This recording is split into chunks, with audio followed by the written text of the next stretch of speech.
আসসালামু আলাইকুম। আজকে আমি চলে আসলাম ঝরঝরে সাদা পোলাও রেসিপি নিয়ে।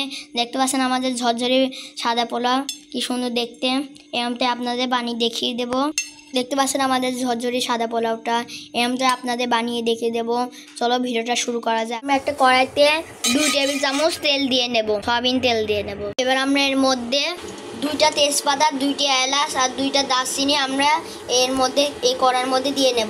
এই যে আমরা দিয়ে নিয়েছি, দিয়ে আমরা ভেজে নেব। এবার আমরা 2 কাপ পোলাও চাল ধুয়ে পানি ঝরিয়ে নিয়ে আমরা এর মধ্যে দিয়ে নিলাম। এবার আমরা এর মধ্যে সামান্য একটু আদা বাটা দিয়ে নেব, রসুন বাটাও দিয়ে নেব, দিয়ে আমরা একটু ভেজে নেব। এভাবে আমরা ভেজে নেব।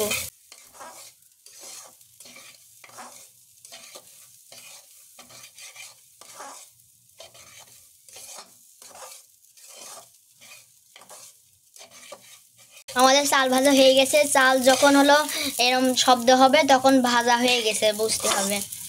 আমরা 2 কাপ চাল নিয়েছি, এর জন্য আমরা 4 কাপ পানি দেব।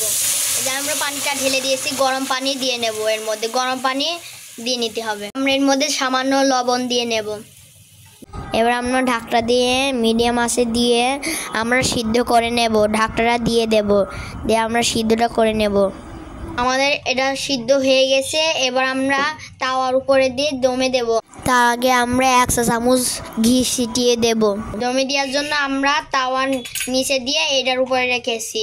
দিয়ে এবার আমরা 5 মিনিট দমে রাখবো। দিয়ে 5 মিনিট পর ফিরে আসি।